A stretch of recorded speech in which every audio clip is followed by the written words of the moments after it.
Ես ուզում եմ խոսել հավատքից բխող փառաբանության մասին, գովաբանության մասին, իհարկե Աստծուն։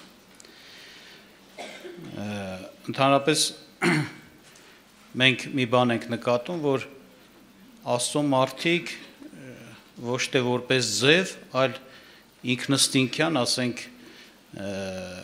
փառաբանող, գովաբանող, մեծարող են Աստծուն։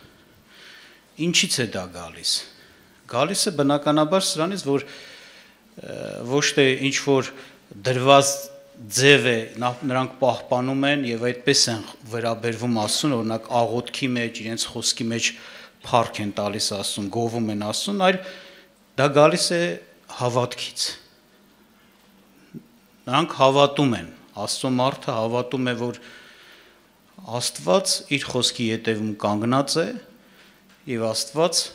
որ խոստացել է օրհնություն, բարիք, շնորհք, ազատագրում, փրկություն, անպայման կանի։ Եվ սա բնականաբար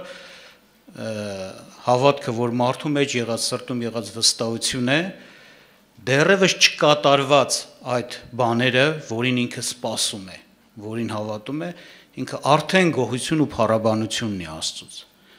Որտեվ հավատում է, որ այդպես էլ կլինի, ուրիշ բան չի լինի։ Եվ ես կուզեմ հիշեցնեմ Աբրամի հետ կատարվածը։ Աբրամը Աստծո մարդ էր, նվիրյալ, հնազանդ, հավատարիմ։ Աստված նրան դուրս բերեց իր երկրից եւ իր հետ մեծ ծրագիր ուներ։ Եվ եկավ մի պահ, որ հասավ են տարիքին Աբրահամը եւ իր կինը, որ անկարող էին իրանք զավակ ունենալու։ Եվ իրենց սրտում դրա հետ կապված բնական անգամ տրտմություն էլ ունեին։ Եվ Աստված խոստում տվեց նրան, խոստացավ, խոսեց նրա զավակ ունենալու մասին, որ կունենա եւ կլինի դա, ընդ որում միայն չասեց մեկ զավակ կունենաս, ասեց շատ ազգերի հայր կկոչվի, այսինքն քեզանից կծնվեն զավակներ, որոնցից էլ կստեղծվեն մեծամեծ ազգեր։ Ու իրականությունը, որ տեսնում ենք, այսօր երկրի վրա բազմաթիվ ազգեր կան, որ հենց Աբրահամի սերունդ են, այսինքն դրանք Աբրահամի զավակներից են, որ աճե բազմացել են եւ ազգ են դառել, պետություն են դառել։ Դուք գիտեք, օրինակի համար Աբրահամի սերունդը Իսահակը, չէ, որոնցից օրինակ մարմնի կողմանից Իսրայելն է, հրյաներն են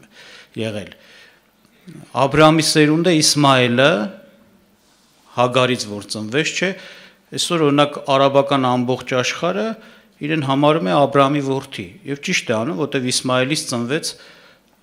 եղան արաբները։ Եվ տեսեք քանի պետություն կա եւ այլը։ Բացի դրանից Սուրբ Գիրքը նաեւ հոգևոր կողմն էլ նշում, մեզ էլ անվանելով Աբրահամի որդիներ, որտեվ ինչպես նա հավատաց Աստծուն եւ իրեն արդարություն համարվեց, այդպես է նաեւ ամեն մարդ, որ հավատում է Աստծուն։ Այսինքն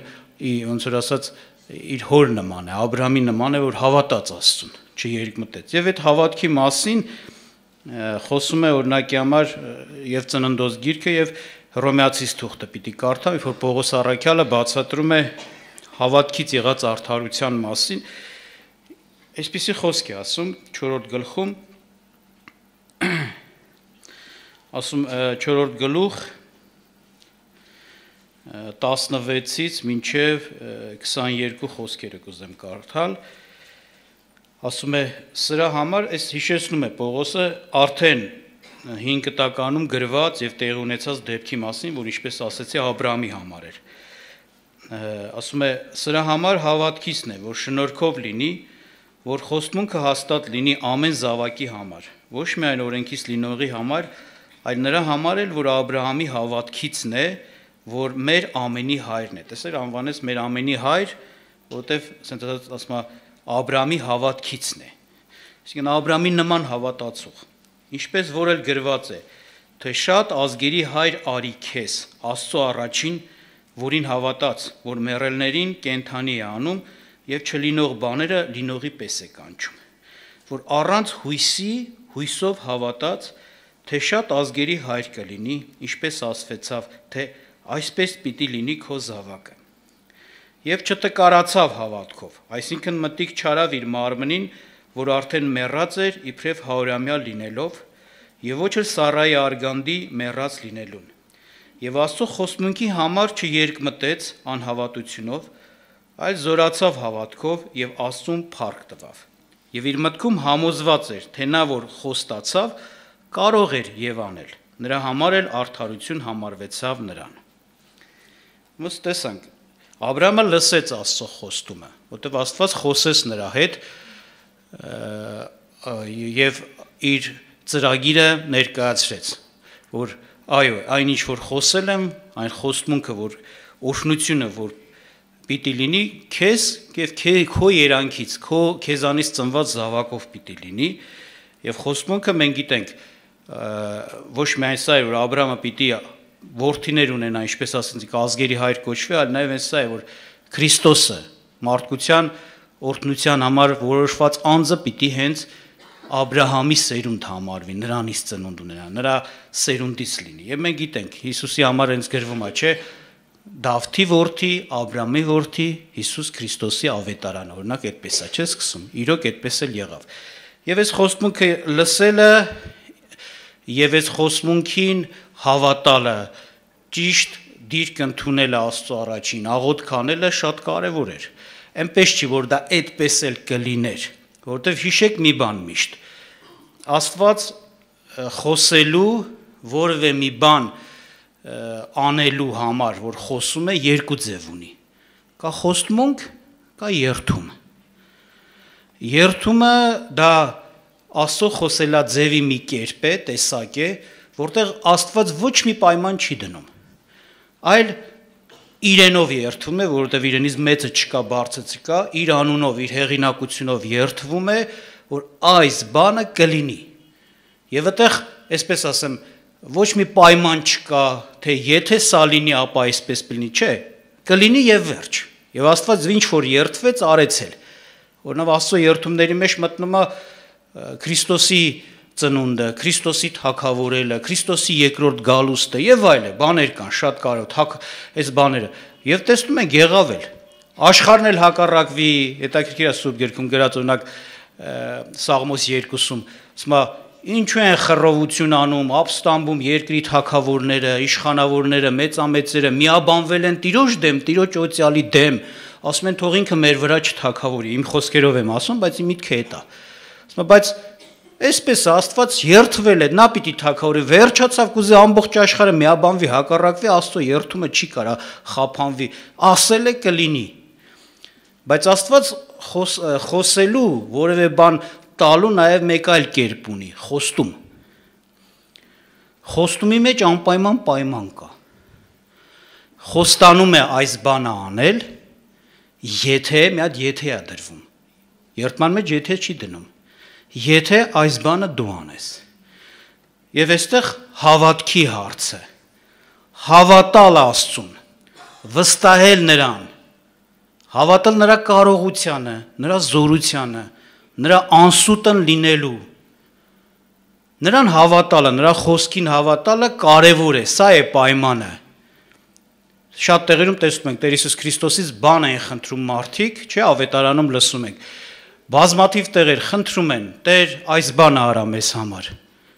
Տերը ինչ էր ասում, քո հավատքով քեզ լինի, դա գիտեք ինչ է նշանակում, Աստծո կողմը արդեն այսպես ասած որոշված ու նախատեսված է, օրինակ, բժշկությունը Աստված չի ուզում դու տենց անխիղ, ասենց ասած տանջվելով մնաս այդ հիվանդության մեջ, Աստված արդեն խոստացել է, Աստված արդեն նախատեսել է, արդեն որոշել է, նոր չի որ պիտի ասի, ես ուզում եմ քեզ բժշկեմ կամ ասենք պիտի նոր նախատեսեմ քեզ համար, չէ, այսինքն Աստծո կողմը կատարված կամ ասենց ասած ապահովված, ասենց պատրաստված եւ առաջարկված է։ Մեր կողմի համար այդ եթեն մեր կողմի համար է։ Եթե հավատաս, կլինի քեզ։ Եթե չհավատաս, քո անհավատությունով փակես դուռը Աստծո առաջին։ Մերժես Աստծո ձեռքը մեկնած, օրհնությունը չի լինի քեզ։ Այսինքն ստեղնես չի, որ անպայման կլինի դու, արդեն քեզանից է կախված ով մարդ։ Ինչպես ես վերաբերվում Աստծուն։ քո արարչին, Քրիստոսին, նրա խոսքին, ինչ հեղինակություն ունի, նրա կարողությանը հավատում ես, որ նա կարող է։ Եվ այստեղ Աբրահամը ասում է հավատաց, ու եսի մեծ բան համարվեց, ասում է սա համարվեց իր համար հենց արդարություն։ Ինչ կար, ինչ իրավիճակ էր։ Պարզ ասում է այստեղ Աբրահամը որպես սովորական մարդ եւ իր կինը անկարող էին զավակ ունենալ այդ տարիքում։ Իրանք լավ գիտեին։ Տարիքն առած էին մեծ տարիքի մեջ 100-ին մոտիկ Աբրահամը եւ Սարան էլ նույնպես եւ ասում է այդ կողմից մեռած էին, այսինքն անկարող այդ գործողության, այդ կյանքին, այդ ասենք պտուղը արդյունքը ունենալուն։ Եվ սա կարող էր բնականաբար մարդուն խանգարել, որովհետեւ մարդը սովորաբար սովոր է բնական բաներ իր համար նորմալ տեսնել։ Դե ջահել է երիտասարդ են կունենան, օրինակ, բայց եթե տարիքն առած են, ով կարա, ով է տեսել այդպես բան։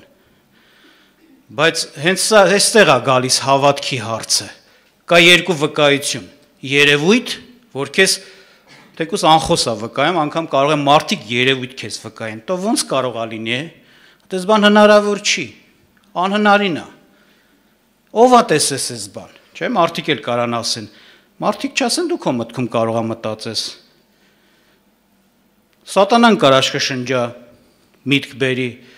որպեսզի չհավատաս, եւ կա Աստծո վկայություն։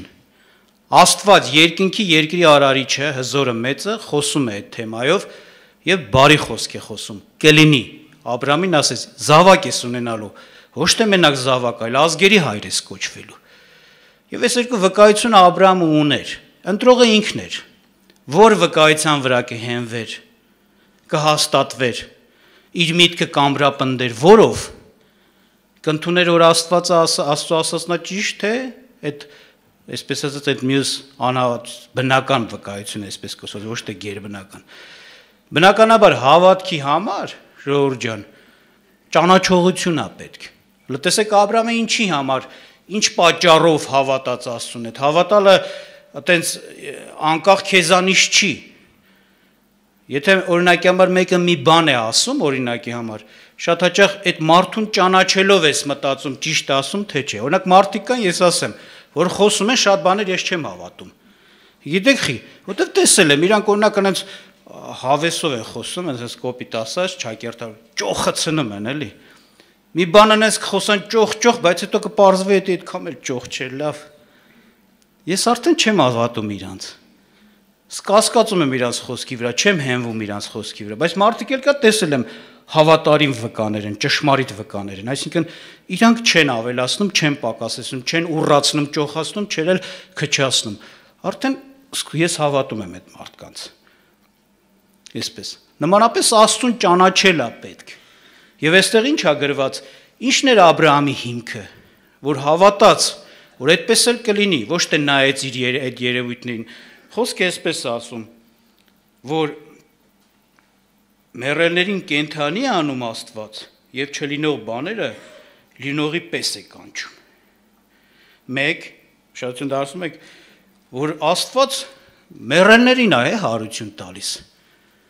Որ մեռածը, որ կյանք չունի մեջը, կարա կյանք ստանա, Աստված այդ զորության տերն է, այդ կարողության տերն է, այդ ուժի տերն է, կյանքի տերն է։ Ինչա որ մի հատ զավակ չկարողանա, ասենց ասած,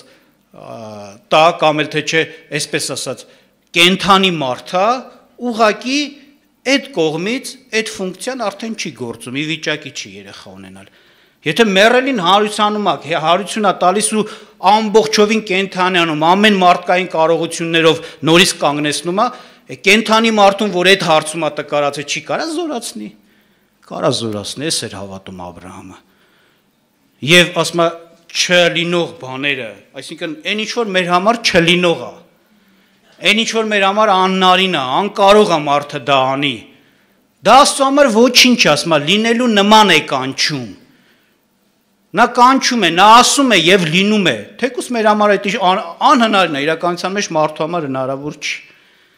Այսպիսին է Աստված եւ Աբրահամը ճանաչում էր Աստծուն։ Եվ այլ բան կար, որ նա ճանաչում էր եւ իր համար վստահություն դառավ Աստծո ասածը։ եւ ոչ թե այդ երևույթը։ Եվ սա էր։ Եվ ասում է իր մտքում համոզված էր, թե նա որ խոստացավ իր մտքում համոզված էր, թե նա որ խոստացավ կարող է եւ անել։ Եվ այստեղ միտեղ ասում էր հավատարիմ Աստծուն համարեց։ Այսինքն ինքը տեսնում էր, որ այդպես բան չկա, Աստված մարդուն խափի, քաշի, գցի։ Վերջապես Տերը իր ծրագրով հանել էր Աբ รา համին, բերել էր այդ երկիրը եւ նախատեսած ծրագիր ուներ։ Չէր կարա, ինքը գիտեր, Աստված sense չի, որ մեկ էլ ասի, դե դու գնա քո ճանապարհով, ես իմ ճանապարհով։ Էս վերջ։ Այսինքն ոնց որ քաշեր էլ այդքան բաներից տնից տեղից կտրի բերի, մեկ էլ ասի, դե գնա ոնց կուզես ապրի։ Մոզված էր իր մտքում, վստահ էր։ Այս վստահությունը գալիս է իր ճանաչողից։ Աստված հավատարիմ Աստված է։ Ասել է մինչև վերջ իր հետ կլինի։ Իր նեղության մեջ, իր դժվարության մեջ, իր անպտղության մեջ, անզավակության մեջ իրեն չի թողնի։ Նա գիտեր Աստծո սերը, բարությունն ու հավատարմությունը։ Նա գիտեր Աստծո կարողությունն ու զորությունը, ինչպես ասեցի, որ նա մեռելների է հարություն տալիս։ Անհնարինը հնարավոր է դարձնում։ Եվ սրա համար հավատում էր Աստծուն։ Եվ դրա համար ասում նա չերկմտեց։ Երկու մտքի չկանգնեց։ Ուշադրեք, շատ ժամանակ մենք մեզ թվում է թե հավատում ենք, բայց պարզվում է, որ լավ քննենք, կտեսնենք երկմտում ենք։ Գիտեք ինչն է մեզ խափում։ Անհավատությունը պարզ է, զռացող է, ասենց ասած։ Դուք տեսնում ես քո սրտում, չես կարող հավատալ, որ Աստված խոսել է, ավետարանը ասում է, Սուրբ Գիրքը վկայություն է տալիս։ Մի կարծեք, որ ասես մի բան ձեզ ասեմ, օրինակ Աբ รา համը անձամբ, կներեք, Աստված անձամբ Աբ รา համի հետ չէ խոսած։ Մի կարծեք ավելի թույլ խոսքա կամ պակաս նշանակություն ու արժեք ունի այն խոսքը, որ ավետարանում է գրված, ուղղակի անձամբ չի ասում քեզ, sense դեմ առ դեմ, երես առ երես, երազի մեջ կամ տեսիլքի մեջ նույն զորությունը եւ նույն արժեք ունի, հավատացեք։ Ոնց որ դու տեսնես Աստծուն, Քրիստոսին եւ Քրիստոսը հետդ խոսա, այդ նույնն է, որ կարդում ես այս խոսքերը։ Որտեւ հենց այդ նպատակով է գրված, Աստվածաշունչը Աստծո խոսքն է։ Այսինքն Աստված այդ գրքից քո հետ խոսում է, ոչ թե ուղղակի գրվածք է ինքը հերրու, ուղղակի միտքա թողելա, գաղափարա գրվելա, որ դու տեղյակ լինես Աստված այդպես բանը ասել, ոչ, Աստված քեզ հետ է խոսում գրքից։ Այդ նույնն է, որ Աստված դեմ առ դեմ քո հետ կանգնի խոսի։ Դες որ չկարծեք թե մեկը կարող է մտածել, դե Աբ รา համին դեմ առ դեմ կանգնավ ու հերես առ հերես sense ասած խոսեց։ Մեզ երբ հա տես բան ասել, մեզ էլ է ասում, նույնն է, Սուրբ Գիրքն է ասում, որտեղ խոսում է քո ամեն խնդիրների մասին, որտեղ Սուրբ Գիրքը կյանքի գիրք է, այսինքն ինչ կյանքով որ ապրում ես, ինչ հարց քեզ առնչվում է, ինչ զգացողություններ քեզ պատում է, ինչ փորձառություններ քեզ հանդիպում է, Աստված գիտեր ու Սուրբ Գրքում դրա դեմ դրա համար բաներ է, օրհնություն ու բարիք է պատրաստել, խոսք է պատրաստել։ Նոր չի պիտի որոշի, որ օրինակ քեզ օրհնի թե չօրհնի, որոշել է օրհնի։ Գտի տեղը, որտեղ է խոսում։ Ինչպես Աբ รา համի հետ խոսեց, այնպես էլ քո հետ է խոսում կարելի ասել։ Եվ այստեղ ինչ արեց Աբ รา համը տեսնում ենք, ասեցի, հավատաց Աստծուն։ Նույնիսկ ասեմ, անհավատությունը երևացող է, երկմտությունն է մարդուն խափում։ Մեկ զգում ես, հավատում ես, ոնց որ ասած, սրտումդ վստահություն կա, պինդես, Տերը կպայի, Տերը կբուժի, Տերը կանի։ Մեկ էլ տենում ես անհավատություն է գալիս, վախեր է գալիս, բավոր, Սի երկմտություն է։ Այսի պատասխան չի բերելու։ Այսի արգելելու է, որ Աստված գործի քո կյանքում։ Հակոբոսը ասում է, թող երկմիտ մարդը չկարծի, թե Աստծուց որևէ բան կառնի։ Թող երկմիտ մարդը չկարծի։ Այո, եւ այս վիճակ ունենալով գուցե ակնկալություն ունենք, որ Աստված պիտի պատասխանի, չէ, չի պատասխանում, ժողովուրդ ջան։ Դրա համար մի բան արեք, ասենք մեղադրեք Տիրոջը ձեզ, որ չեք հավատում Տիրոջը, չեք ընդունում վկայությունը Աստծո, երևույթը ավելի բարձր է ձեր աշխին, քան թե Աստված իր մեծությունով, քո արարիչը, որ հզոր է, այդ ամեն ինչ երևույթը ինքն է ստեղծել, ամեն ինչը։ Բայց մեզ պետք է հավատալ, փառք Աստծուն։ Եվ ինչ արեց, ուշադրություն դարձրեք, ասում է Եվ Աստծո խոստմունքի համար չերկմտեց անհավատությունով, այլ զորացավ հավատով։ Ուշադրեք, չերկմտեց անհավատությունով, այսինքն երկմտելն էլ անհավատություն է։ Չերկմտեց անհավատությունով։ Այլ զորացավ հավատով եւ Աստծուն փառք տվավ։ Եվ իր սրտում ասում է համոզված էր, հաստատ միտք ուներ։ Աստծուն փառք տվավ։ Երբ որ բնական է, ուշադրություն դարձեք, երբ որ քո համար վճռված է, քո սրտում մտքում վճռված է այդ բանը, հաստատ միտք ունես, վստահ ես, որ այդպես էլ կլինի, այսինքն ինչ որ Աստված բարի բան է խոսում քեզ համար, դա է լինելու, բնականաբար հաջորդ քո զգացողությունը բնական զգացողություն տեսա, փառք ես Տեր Աստված։ Ինչ լավն ես, ինչ լավ է ես քեզ ունեմ Քրիստոս։ Գոհություն, որտեղ դու համոզված ես, չի եկել այդ պահը, դեռ չի կատարվել էդի, բայց դու գիտես, որ կկատարվի։ Քո հավատքի վստահությունը գոհություն ու փառաբանություն է ծնում։ Պատական չի, ուշադրություն դարձեք, երբ որ Սուրբ Գիրքը ներկայացնում է Տեր Հիսուս Քրիստոսը խոսում է բանի մասին, Հայր մեր աղոթն է սովորեցնում, սկիզբն էլ վերջն էլ փառաբանություն է։ Խնդրում ենք շատ կարևոր բաներ Հայր մեր աղոթքի մեջ, գիտեք։ Վերջում էլ ամփոփում ու եզրափակում ենք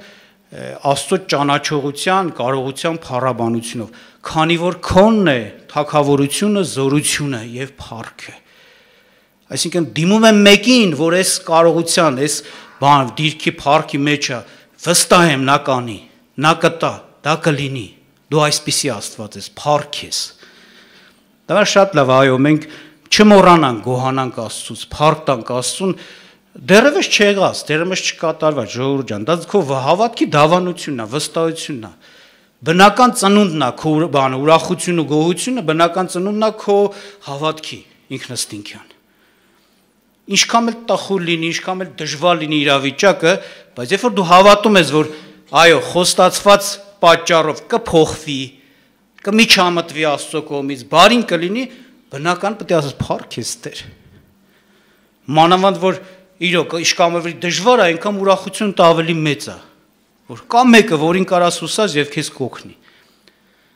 Անկամ մեկ օրինակ հիշեցնեմ եւ ավարտեմ։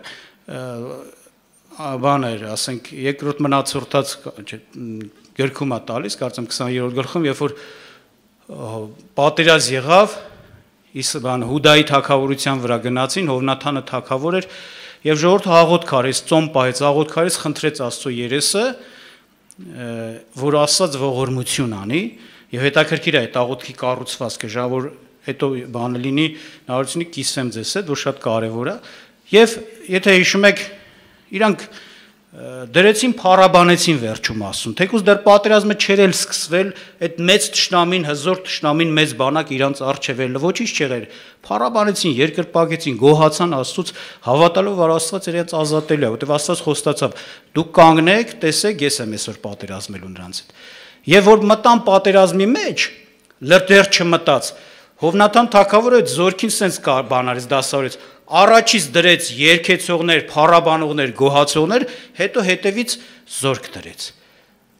Եվ երբ որ ասում է իրանք սկսեցին այդ գոհացող փառաբանողները փառաբանել Աստծուն, դա ոչ թե ձև է, դա հավատքից բխած բան, հավատում են, որ Աստված այսօր հաղթություն է տալու, այն էլ ինչ տեսակ հաղթություն, մենք չենք մասնակցելու այդ պատերազմին անձամբ, Աստված ինքն է նրանց ջարդելու կոտրել։ Երբ որ Աստված սկսեց, երբ որ նրանք սկսեցին փառաբանել, գովել, ուրախանալ Աստծո, որ այսպիսին է եւ այսօր այս բանն է լինելու, Աստված սկսեց այդ հարվածը տալ այդ Ուրեմն Աստված մեզ զորհնի, գոհացող լինենք, շնորհակալ լինենք, թող Աստված օրհնի այդ հավատքից բխած ուրախությունը, գոհությունը միշտ մեր սրտում ու մեր բերանի խոսքի դավանության մեջ լինի։ Կուզեմ որպեսզի սրա վրա աղոթք անենք։